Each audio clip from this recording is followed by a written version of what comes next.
Si Pinewood Premium Pro Disc ba o si Pinewood Ares 2.0? Maglalakbay ako patungo sa kawalan upang amunin tong pangarap sa buhay at susuungin ko itong kadiliman. Makita ko lang ang liwanag ng katarungan. Okay, ito na yung comparison natin. Mabilis ang comparison para sa mga napapaisip kung sinong bibili nila. Si Pinewood Premium Pro Disc ba o si Pinewood Ares 2.0? So, simula tayo sa kanilang mga frame. Yung frame nitong dalawa ay parehas na parehas lang. Parehas lang aerodynamic aluminum.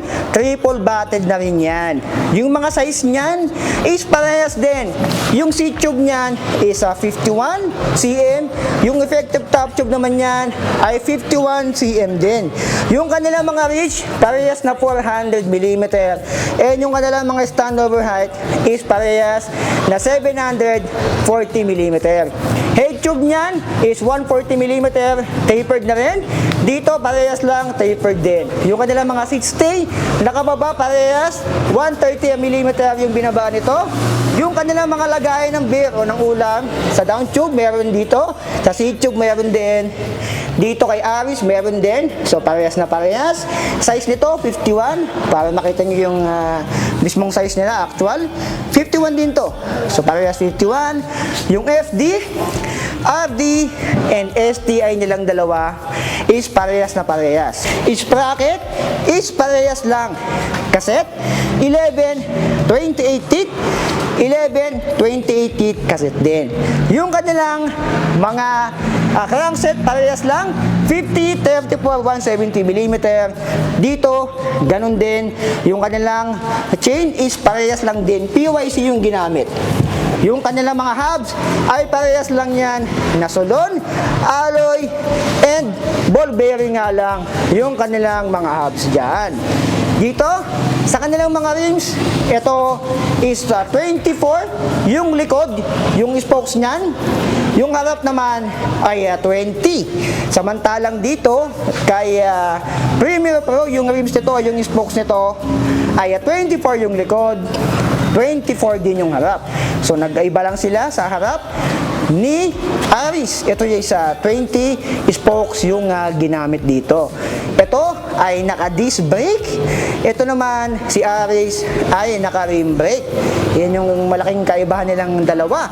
Yung rims na ginamit, parehas na double wall alloy. Ito nga lang, kita-kita yung CNC brake line dito dahil naka-rim brake nga to. Parehas naka-presta valve. Ito ay presta valve din. Yung gulong nila ay parehas lang na Arison or Prison. Pag nakagawa ka ng kasalanan, pupunta ka ng prison. Ay, di Arison talaga yan. 700 by 28C. So, parehas sila ng gulong. Naka 700 by 28C. Dito naman kanilang mga seat post, parehas lang din. Alloy, flat, aerodynamic. Dito kay Premium Pro is parehas lang din. Ang kaibahan lang nila pinakamalaki dito, ito si Premium Pro ay naka-cable actuated hydraulic. So, ibig sabihin, ng cable actuated hydraulic, yung pull niya mula doon sa kanyang STI is mechanical. Ayan, mga alien. And yung kanyang piga dito sa kanyang disc brake ay hydraulic. Ayan, may nakalagay dyan na mineral. So, yung hydraulic niyan ay nandito, mga alien. So, yung piga niyan is naka-hydro. Ito is 140 mm yung rotor sa likod. 160 naman yung kanyang harap. Samantalang ito naman kay Aris 2.0, Z-Star yung ginamit. Ito yung ginamit sa mga Triton na rim brake. Ayan, naka Z-Star dito. Z-Star din siya. Sa hubs, pareha sila na quick release. Ayan, si Aris quick release. Si Premium Pro naka quick release. Ang kaibahan nilang isa pa ay yung kanilang mga fork. Pareha silang alloy 60 61, kaso mas mataba nga lang to. Tignan niyo yung taba nito. Ayan. Ito yung taba ng kanyang fork.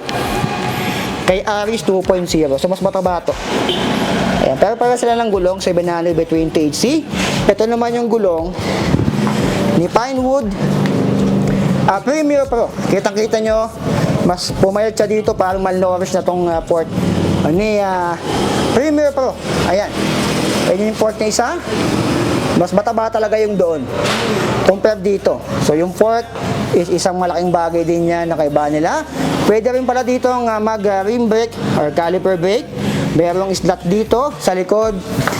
Pwede rin. So kung nagtatanong kayo kung pwedeng gawing rim brake si Pinewood Premier Pro, pwede. Meron siyang lagayan doon. Yung mga magtatanong naman na kanilang stem and drop bar, headset, parehas na parehas lang. Parehas tong 400mm flat siya dito. Merong palm rest 90mm. Alloy na rin yan, clamping 31.8. And itong letter K na headset, ito ay ball bearing pa. Sa saddle naman, parehas na parehas lang yung saddle nito. May pangalan lang ditong Premier Pro. Ayan, parehas. Meron sila ditong cooling system ng mga itlog nyo dyan. Ayan. Ito, ganun din. Merong cooling system ng itlog nyo dito. Ayan, meron siya dito, RS 2.0. And yung kanilang syempre, stock pedals, parehas na parehas yan. Mabigat yan, nasa 300 grams din yan. Okay, una natin tumangin si Premier Pro. This 321, ito yung naka-cable actuated hydraulic, unang timbang. Ito yung actual weight niya. 11.75. So, isa pa.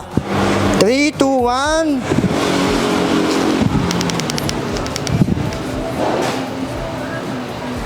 Ayan.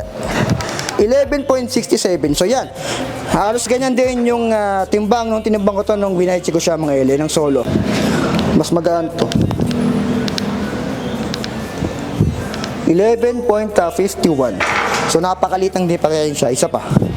3, 2, 1. Ayan. 11.45. So 11.45 to 11.51 kilogram. Si Pinewood RS 2.0. Okay, so maliit lang yung kaibahan nila sa timbang. Almost 200 grams lang. So bakit nga ba ganon? Halos magkasing dikit lang sila. Kasi nga, ito, kaya medyo magaan din yung timbang natin dito, nasa 11.67 kilogram, is manipis to. Kahit naka-disc brake siya, manipis naman yung kanyang fork na ginamit dito. Ayan. Compare dito, mataba talaga to. So ilang din yan, no? Medyo mataba talaga pag kinakapa ko dito. Para siyang namamaga. So yun yung isa sa tinitignan kong dahilan kung bakit hindi sila nagkakalayo ng timbang. And isa pa nga pala, ito, yung spoke sa unahan nito ni RS 2.0 ay 20 lang. Ito naman is 24 sa likod. Si Premier Pro is 24 and 24. So yung mga kaibahan nila, sobrang liit lang. Ito is naka-disc brake. Ito naman is naka-rim brake. Si RS 2.0.